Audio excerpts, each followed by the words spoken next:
কিছু কিছু আলেম ওলামারা বড় বড় চিল্লামিল্লি করছে সোশ্যাল মিডিয়াতে, দেখেছেন কি চিল্লামিল্লি করছে না? কালকে পরশুদিন একটা বক্তব্য শুনছি, একজন বক্তা হুজুর, আমি আর নাম বলছি না, নাম বললেই লঙ্কায় আগুন ধরে যাচ্ছে, ওই জন্য এখন বেনামিতে বলছি। হুজুর বক্তব্য দিতে দিতে বলছে, বন্ধুরা আমার, আমাদের পীর সাহেবের এত কেরামতি, মানুষ যখন মারা যাবে, কবরে যখন রাখা হবে, মুনকির নাকির ফেরেশতা যখন আসবে, তারা আসার আগে আমাদের বড় পীর সাহেব কবরের ভিতরে ঢুকে যাবে, তার মুরিদকে বাঁচাবার জন্য ফেরেশতাদের সঙ্গে মোকাবেলা করবে। আর পাবলিক বলছে না রে তাকবীর আল্লাহু আকবার, সালা নৌকা চালাবে কিয়ামতের মাঠে তোমার হুজুর। হুজুর কি করে কবর থেকে বাঁচাবে? হুজুর নিজেই তো নৌকা চালাবে, হ্যাঁ, ও নিজেই বাঁচতে পারবি না, তার 10 পয়সা দাম নাই। কি বলছি বুঝতে পারছেন না? এরা কেমন সর্বনাশ করছে জানেন তো জাতিকে? মারাত্মক সর্বনাশ করছে। এক বস্তা আলুর ভিতরে যদি একটা আলু যদি পচে যায়, একটা আলু, সমস্ত সুস্থ এবং ভালো আলুগুলো ওকে ঠেকাতে পারে না। ঠেকাতে পারে? পারে না। সব আলুগুলো ওকে সুস্থ করতে পারে? পারে না। কিন্তু এই পচা আলুটার এত পাওয়ার, যদি 1 মাস 1 বস্তা আলুর ভিতরেও থেকে যায়, বাকি সব আলুগুলোকে পচিয়ে দেবে।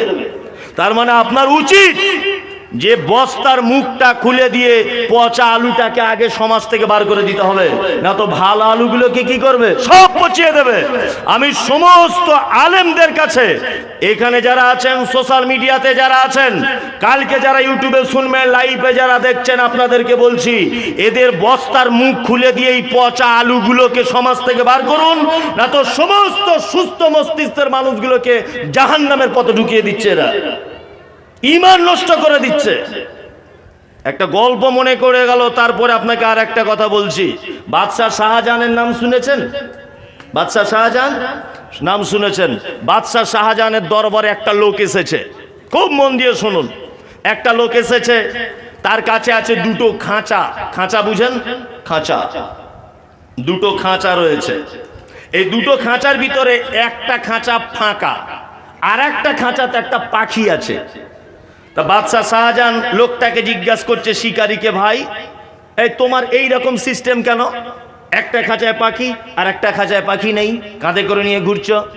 তখন লোকটা বলছে যে এটা আমার খাঁচা নয় বাদশাহ সাহেব, এটা আমার খাঁচা নয়, এটা হচ্ছে আমার ফাঁদ। যেটা ফাঁকা দেখছেন এটা ফাঁদ, আর এটা হচ্ছে একটা পাখি। আমি জঙ্গলে যাই, যাওয়ার পরে এই ফাঁদটাকে ভালো করে রেডি করে দিই, দিয়ে ওই পাখিটা খাঁচার ভিতরে বসে কুহু কুহু কুহু করে ডাকে। আর ওর ডাক শুনে ওর অন্যান্য সহপাঠী পাখিরা, ওদের জাতির পাখিগুলো ওর ডাক শুনে সবাই ওর সঙ্গে দেখা করতে আসে আর ফাঁদে পড়ে যায়, আর আমি ধরে বেশ জবাই করে খাই বা বাজারে বিক্রি করি। তখন বাদশাহ শাহজাহান তো জ্ঞানী মানুষ, এই গল্প সত্য মিথ্যা জানি না, বইয়ে পড়ে বলছি। বাদশাহ শাহজাহান তখন বলছে, এই পাখিটা আমাকে বিক্রি করবে, যে কুহু কুহু করে ডাকে, অন্য পাখিদেরকে এনে এই খাঁচায় বন্দি করে। তখন লোকটা বলছে, না বিক্রি করব না। কিন্তু গরিব মানুষ, টাকার লোভ থাকেই সাধারণত। শাহজাহান বাদশাহ বলছে, দাম কত? বলছে 5000 দিলেও বেচবো না। তখন বাদশাহ বলছে, 10,000 দিব, বেচবে? বলছে হ্যাঁ 10,000 দিলে বেচে দেবো। ওর দাম তো আসলে 30 টাকা, এখন 10,000 টাকা পাচ্ছ তো বিক্রি করবে।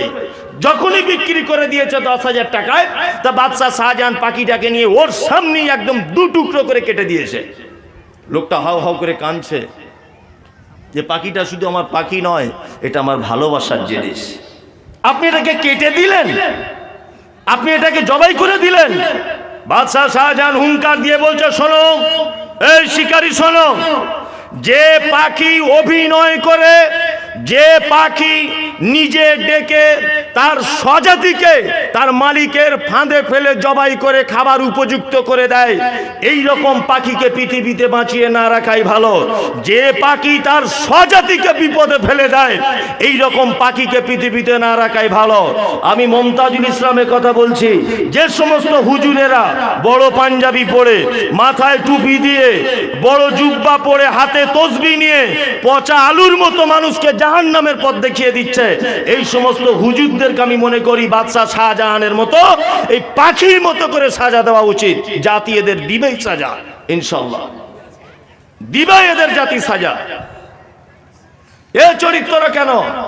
বক্তব্য রাখতে রাখতে বলছে মুনকির নাকির কবরে চলে আসার আগে আমাদের হুজুর সাহেব কবরে ঢুকে যাবে, গিয়ে মোকাবেলা করবে, ওকে জান্নাতে নিয়ে চলে যাবে। তোমার হুজুরি কি আমাদের মাঠে কি করবে? 10 পয়সাও দাম নাই। জি, জাহান্নাম থেকে বাঁচবেন কেমন করে? কি পদ্ধতিতে পরিবারকে বাঁচাবেন? নামে পরিবার জাহান্নাম থেকে বাঁচবে না। হুজুরের দোহাই দিয়ে পরিবার জাহান্নাম থেকে কি বাঁচবে না। আপনাকে 2-3টে দৃষ্টান্ত আপনাদের সামনে পেশ করছি। এই 2-3টে দৃষ্টান্ত শুনে যদি বাড়ি চলে যান, অবশ্যই আজকের জলসা শুনে আপনার সফলতা হয়ে গেল। আচ্ছা, আপনারা বলতে পারেন আমাদের মাঝে একজন নবী ছিলেন, নবীটার নাম হচ্ছে নূহ আলাইহিস সালাম। নাম শুনেছেন? এই 4 বেটা, একটার নাম হাম, একটার নাম শাম, একটার নাম ইয়াফাজ, একটার নাম কেনান। 4 বেটা। কটা? 4টা। হাম, শাম, ইয়াফাজ, কেনান। 3টে বেটা ভালো, একটা বেটা বড় বদমায়েশ, তার নাম কেনান।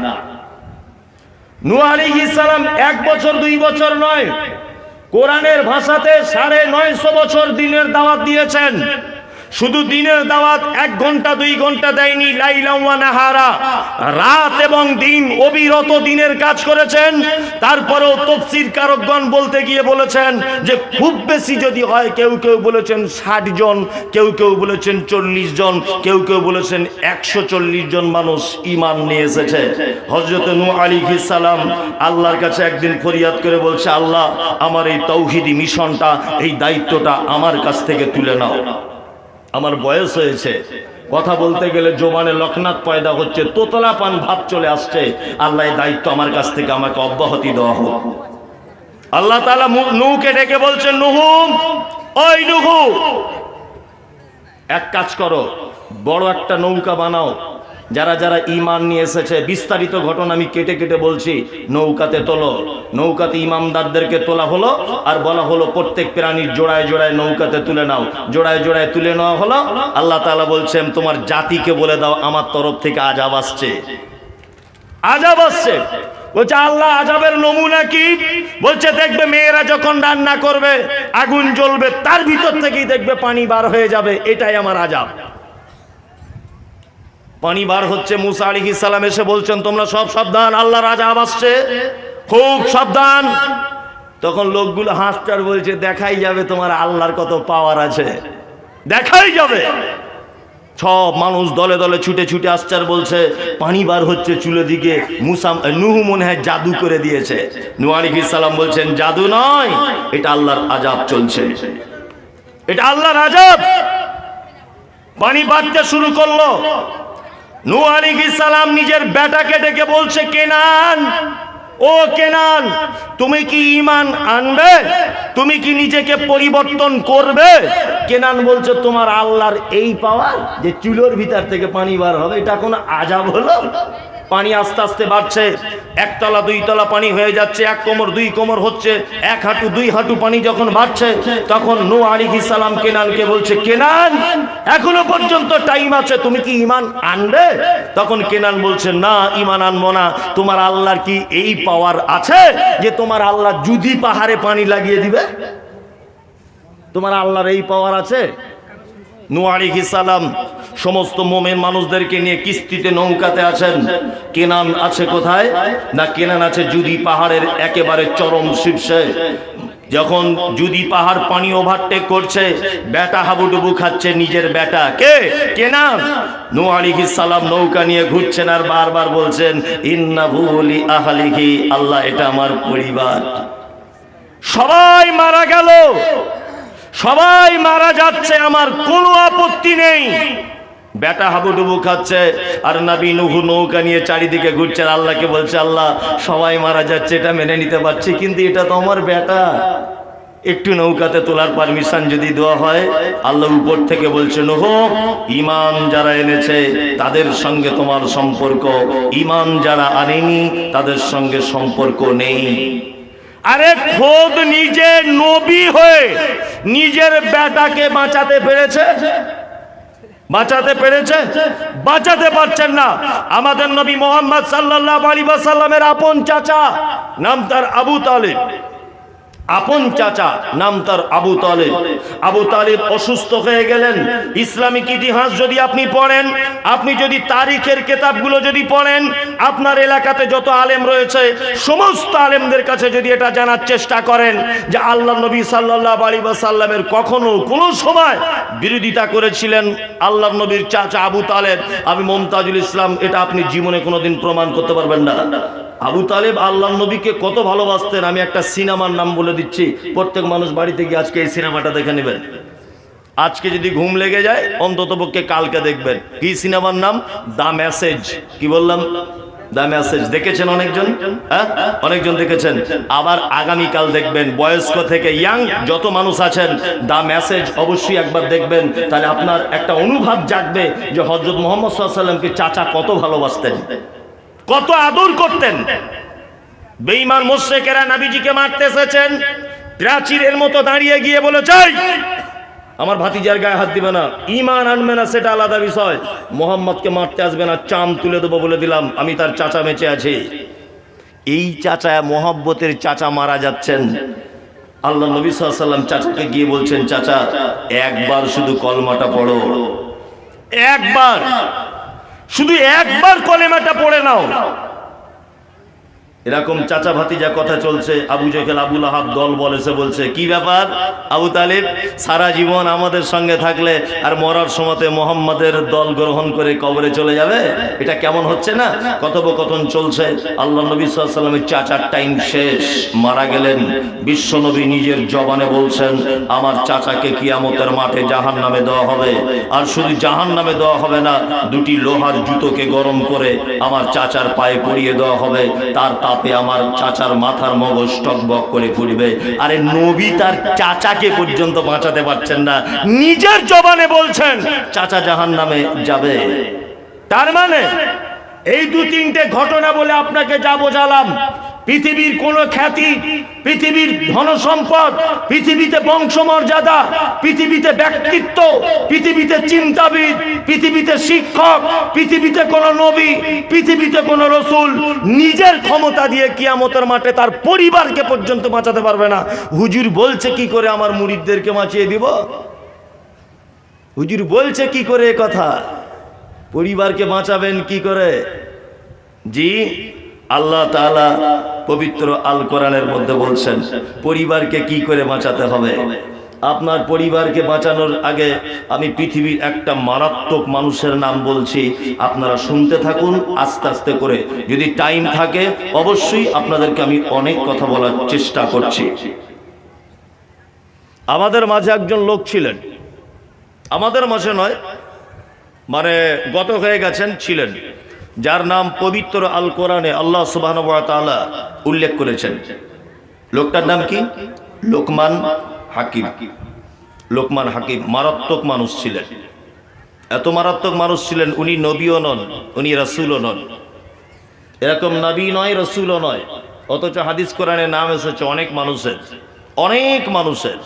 যেমন খিজির আলাইহিস সালাম, আমরা নাম জানি না, খিজির আলাইহিস সালাম, উনি নবী ছিলেন, রাসূল ছিলেন, এ ব্যাপারে সঠিক কোনো তথ্য আজ পর্যন্ত আমি যে সমস্ত তফসিরগুলো ঘেঁটেছি, তফসির ইবনে কাসির, তফসিরে মানে আরো মারিফুল কোরআন, আহসানুল বায়ান, যত তফসিরের কিতাব ঘেঁটেছি বা আমার অল্প জ্ঞানে, খুব নগণ্য একদম ছোট জ্ঞানে যা বাংলা বইপত্র বা আরবি হাদিস কোরআন যা ঘেঁটেছি, মোবাইল তদন্ত করেছি, ল্যাপটপে করেছি, খিজির আলাইহিস সালাম নবী ছিলেন না, তবে তিনি একজন সৎ মানুষ ছিলেন, আল্লাহওয়ালা মানুষ ছিলেন, উনি নবী ছিলেন না। লোকমান হাকিম নবী ছিলেন না। লোকমানের বাড়ি কোথায়, এর পরিচয় কি? সংক্ষিপ্ত আকারে পরিবারকে কি কি জিনিস দিয়ে জাহান্নাম থেকে বাঁচাবেন সেই পদ্ধতিটা আমি লোকমান হাকিমকে দিয়ে প্রমাণ করছি। লোকমান হাকিম এনার নাম। হাকিম মানে ভাববেন না যে চিকিৎসা করতেন, হেকিমি চিকিৎসা আছেন আমাদের বাজারে, ভাববেন না যে লোকমান হাকিম মানে ডাক্তার ছিল, জি না। হাকিম মানে প্রজ্ঞাময়, খুব অতিরিক্ত জ্ঞানী মানুষ। উনি প্রজ্ঞাময় মানুষ ছিলেন, প্রচন্ড জ্ঞান ওনার, প্রচন্ড জ্ঞান। লোকটা বাড়ি কোথায় ছিল, লোকটা দেখতে কেমন ছিল আপনাকে একটু ধারণা দিই আমি। এই লোকটার বাড়ি ছিল, আমরা জানি যারা ইতিহাস জানেন, ইতিহাস যারা জানেন, যে দুর্ভিক্ষের মহাদেশ বলা হয় কোন দেশকে? আফ্রিকা। আফ্রিকাকে, দক্ষিণ আফ্রিকাকে দুর্ভিক্ষের মহাদেশ বলা হয়। এই দক্ষিণ আফ্রিকার একটা শহরের নাম, একটা জায়গার নাম হাবাসা। কি নাম? হাবাসা। এই হাবাসা শহর বর্তমানে যার নাম ইথিওপিয়া। ইথিওপিয়া বর্তমানে যার নাম, হাবাসার নাম ইথিওপিয়া। এই ইথিওপিয়া অঞ্চলে জন্মগ্রহণ করেছিলেন কে? না, লোকমান হাকিম। এই ইথিওপিয়া বা হাবাসার আরো ইসলামিক অনেক ঐতিহাসিক প্রেক্ষাপট রয়েছে, যেমন হজরতে বেলাল হাবশি, যাকে আমরা হাবশি বলি, হজরতে বেলাল এই ইথিওপিয়ার মানুষ ছিলেন। বাদশাহ নাজ্জাশী, যে ঘটনা এসেছে অনেক লম্বা চড়া, বাদশাহ নাজ্জাশী ইনি হাবশি দেশের মানুষ ছিলেন, অর্থাৎ ইথিওপিয়ার মানুষ ছিলেন। ইসলামিক অনেক প্রেক্ষাপটের সঙ্গে জড়িত রয়েছে। তা লোকমান হাকিম ছিলেন, উনি ছিলেন এত জ্ঞানী মানুষ, উনি মানে বাল্যকালে বকরি চড়াতেন। কি করতেন? বকরি চড়াতেন। বকরি চড়াতেন। তা উনি বকরি চড়াতে চড়াতে ওনার একটা বাল্য বন্ধু ছিল। বাল্যবন্ধু উনি একদিন মসজিদের ভিতরে বসে মানুষের সামনে তালিম দিচ্ছেন। মানুষের সামনে কি তালিম দিচ্ছেন? তালিম দিতে দিতে ওই বাল্যকালের বকরি চড়ানো বন্ধুটা ঢুকেছে, ঢুকে বলছে, কি ব্যাপার লোকমান, তুমি কালকে পরশু আমার সঙ্গে ছাগল চড়াতে, তুমি আবার আজকে মানুষকে দিনের কাজ করছো, দিনের তালিম দিচ্ছ? তখন লোকমান হাকিম বলা হচ্ছে আবার যে তুমি লোকমান তুমি এত বড় হলে কি করে? লোকমান তখন বলছে, 3টে কাজ করলে মানুষ বড় হয়। কটা কাজ? 3টে কাজ। 1, সর্বদাতে সত্য কথা বলবে। 2, সর্বদাতে হক কথা বলবে। 3, অকথ্য ভাষা, অপ্রয়োজনীয় ভাষা একটাও বার করবে না। এই 3টে কাজের তুমি দায়িত্ব নাও, আল্লাহ তোমার মর্যাদা বাড়িয়ে দেবে। আল্লাহ তোমার মর্যাদা বাড়িয়ে দেবে। ইনি নবীও ছিলেন না, রাসূলও ছিলেন না। আল্লাহ সুবহানাহু ওয়া তাআলা শুধুমাত্র দৃষ্টান্ত পেশ করার ব্যাপারে এই মহান ব্যক্তির কথা পবিত্র আল কোরআনের ভিতরে নিয়ে এসেছেন, যে জাহান্নাম থেকে বাঁচবে কেমন করে আর মানুষ জান্নাতে যাবে কেমন করে, আপনি অবাক হয়ে যাবেন। লোকমান হাকিম তার বেটাকে কয়েকটা উপদেশ দিচ্ছেন। আমি আপনি সবাই যারা আমরা এখানে বসে আছি, শুধু যদি লোকমান হাকিমের এই উপদেশগুলোই যদি আমরা আমার বেটাকে, আমরা আমার বেটিকে, আমি আমার পরিবারকে যদি দিতে থাকি, ইনশাআল্লাহুল আজিজ আপনার জীবনে সফলতা আসবেই। লোকমান হাকিম তার বেটাকে জাহান্নামের আগুন থেকে বাঁচাবার জন্য কয়েকটা মারাত্মক কথা বলছেন। তার মধ্যে একটা কথা হচ্ছে এই, লোকমান হাকিম বলছেন, কি বলছেন? পরিবারকে বাঁচাচ্ছেন। আপনার ছেলেকে আপনি বাঁচাবেন, আপনার মেয়েকে বাঁচাবেন। তো সর্বপ্রথম আপনি বাপ হিসাবে আপনার যে দায়িত্ব, সেটা লোকমান হাকিমের কথা নকল করে আপনাকে বলছে। আল্লাহ তাআলা বলছেন, ওয়াইজ ক্বালা লোকমানা লিইবনিহি। লোকমান হাকিম তার বেটাকে, পরিবারকে বাঁচাচ্ছেন জাহান্নামের আগুন থেকে। 1 নম্বরে পদক্ষেপ, বেটাকে ডেকে বলছে, বেটা, ও বেটা শোনো,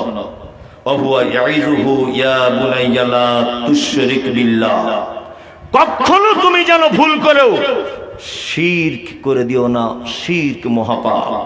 তাহলে আপনার পরিবারকে সর্বপ্রথম জাহান্নামের আগুন থেকে বাঁচাবার জন্য আপনাকে কি পদক্ষেপ গ্রহণ করতে হবে? কি? শিরক। শিরক থেকে বাঁচিয়ে নিতে হবে আপনার পরিবারকে। সর্বপ্রথম আপনাকে পদক্ষেপ নিতে হবে যে শিরক থেকে বাঁচিয়ে নিতে হবে আপনার পরিবারকে। আপনার বেটাকে সর্বপ্রথম জাহান্নাম থেকে বাঁচাবার জন্য শিরক মারাত্মক বড় পাপ।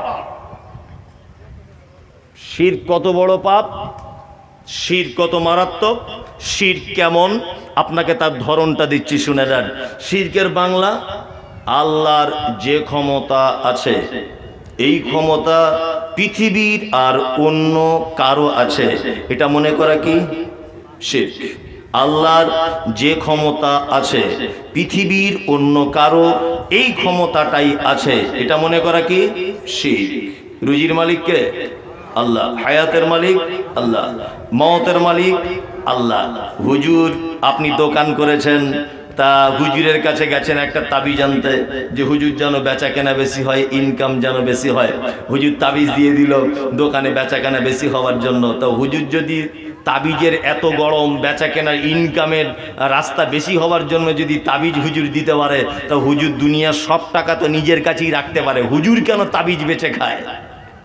হ্যাঁ, হুজুর কেন তাবিজ বেচে খায়? ও তাবিজের যদি এত পাওয়ার হয়, দোকানদারের বেচা কেনা যদি বেড়ে যায়, তা হুজুর তাবিজ দিয়ে তো সমস্ত ব্যাংকের টাকা, ব্যবসা বিজনেসের টাকা নিজের কাছে গচ্ছিত করে নিতে পারে, হুজুর কেন পারে না? বোকা তো গাছে ধরে না। বোকা গাছে ধরে? বোকা গাছে ধরে না। বোকা কোথায় হয়? আমার আপনার ভিতরে হয়।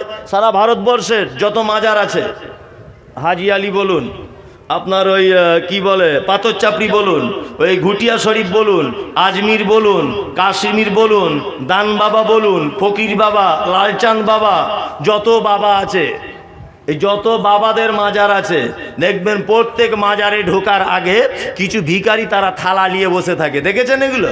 আরে ঘুরতেও তো গেছেন রে ভাই, দেখেন না এগুলো? দেখেন। তাহলে ফকির ওর একটা জ্ঞান হয়েছে, ও অশিক্ষিত হতে পারে, ও ভিখারি হতে পারে, কিন্তু ও একটা ভালো জিনিস বুঝেছে যে মরা মানুষের কাছে কোনো কিছু পাওয়া যায় না, ওই জন্য জীবিত মানুষের কাছে থালা নিয়ে বসে আছে। আর এ শিক্ষিত মানুষ, এ যাচ্ছে মরা মানুষের কাছে চাইতে। মানে বোকা তো আর গাছে ধরে না। ওরে ভিখারি বসে আছে জীবিত মানুষের কাছে থালা নিয়ে, আর ও চলে যাচ্ছে মরা মানুষের কাছে দোকানে বেচা হওয়ার জন্য দুয়া চাইতে। আল্লাহু আকবার। এইসব ব্যবসা, ভণ্ডামি, চিটিংবাজি ছাড়া আর কিছু নেই। আল্লাহ নবী সাল্লাল্লাহু আলাইহি ওয়াসাল্লামের প্রাণ প্রিয় শহর, আমার আপনার প্রাণ প্রিয় শহর, তার নাম মদিনা। মদিনাতে 10,000 সাহাবীদের কবর আজও পর্যন্ত রয়েছে। আল্লাহ নবী মুহাম্মদ সাল্লাল্লাহু আলাইহি ওয়াসাল্লামের কবর রয়েছেন, আবু বকর, ওমর, উসমান, আলীর কবর রয়েছে, আরো 10,000 কবর বাকিউল গারকাদে খুঁজে পাওয়া যায়। এই 10,000 কবরের উপরে মাজার করা হলো না, এই 10,000 কবরের উপরে পাথর মানে চাদর চড়ানো হলো না, এই 10,000 কবরের উপরে উদযাপন করা হলো না, এই 10,000 কবরের উপরে একবারও মেলা করা হলো না। আল্লাহর নবী নিজে মদিনাতে শুয়ে আছেন, আল্লাহর নবীর কবরকে কেন্দ্র করে কোনোদিন ঔরস করা হলো না। আরে 2 নম্বর কোয়ালিটির হুজুর বলছে আমাদের প্রত্যেক বছরে 3 দিন করে ঔরস হবে। পাক্কা চিটিংবাজ, ভণ্ডদের থেকে দূরে থাকবেন। বক্তব্য রাখতে রাখতে বলছে আহলে হাদিসরা না ইহুদিদের দালাল। বক্তব্য রাখতে রাখতে বলছে হুজুর, বক্তব্য রাখতে রাখতে বলছে নফল নামাজ আমাকে বিনা পারমিশনে কেউ পড়তে পারবে না। কি লাট সাহেবের বেটা, মনে মনে ভাবছি আল্লাহ তুমি যদি একবার দেখা দিতে তো একবার দেখিয়ে দাও, চাপকিয়ে সোজা করে দাও। বলছে নফল নামাজ আমাদের বিনা পারমিশনে পড়া যাবে না। আল্লাহু আকবার, আপনি অবাক হয়ে যাবেন। আবার বলছে আমাদের উপরে দরুদ পড়তে হবে। আবার বলছে আমরা আওলাদে রসুল, রসুলের বেটা আর কি। আওলাদ মানে কি? সন্তান সন্ততি। তো বলছে রসুলের সন্তান সন্ততি। এই আল্লাহ রসুলের কেউ বলেছেন 3টে বেটা, আবার কেউ বলেছেন 1টা বেটা, 2টো নাম নিয়ে 4টে বেটা। যাক মতান্তর কথাটা আমি 4টেই ধরে নিলাম। আল্লাহ নবী সাল্লাল্লাহু আলাইহি ওয়াসাল্লামের 4টে বেটা, 4টে বেটার একটাও বেঁচে ছিল, একটা বেঁচে ছিল। 4টে বেটায় তো পৃথিবী থেকে চলে গেছেন, তাহলে আওলাদে রসুল হলো কি করে? বংশ বিস্তার হলো কি করে? আরে যুক্তিতেও লজিকেও ভুল। আশ্চর্য ব্যাপার। বলছে আশিকে রাসূল, নিজেকে দাবি করছে হুজুর আশিকে রাসূল। আশিকে রাসূল মানে রসুলের প্রেমিক। রসুলের প্রেমিক এরকম হয়? আল্লাহ নবী সাল্লাল্লাহু আলাইহি ওয়াসাল্লাম হযরত আম্মাজান খাদিজা মারা গেলেন, চাচা আবু তালেব মারা গেলেন, বড় অসহায় হলেন, খুব বড় অসহায়। অসহায় হবার পরে তায়েফের মাঠে গেলেন ইসলাম প্রচার করতে। তায়েফের মাঠে ইসলাম প্রচার করতে গেলেন। ইসলাম প্রচার করার সময়তে আল্লাহ নবী সাল্লাল্লাহু আলাইহি ওয়াসাল্লাম একটা পদক্ষেপ গ্রহণ করেছিলেন। আলেমগণ জানেন, আল্লাহ নবী সাল্লাল্লাহু আলাইহি ওয়াসাল্লাম সর্বপ্রথম তায়েফের লিডারদের বাড়িতে গিয়েছিলেন, সাধারণ মানুষদের বাড়িতে যায়নি, লিডারদের বাড়িতে গিয়েছিলেন। গিয়ে বলছেন তুমি এই গ্রামের সম্ভ্রান্ত ঘরের লোক, তোমাকে নেতা হিসাবে মানে চলো, আমি ইসলামের দাওয়াত নিয়ে এসেছি, আমি নবী, আমার কাছে ওহী আসছে, আল্লাহ এক, সমস্ত দেবদেবীকে মুছে দাও। যখনই আল্লাহ নবী কথা বলেছেন তখনই মারা হলো পাথর, মেরে রক্তাক্ত করে দেওয়া হলো।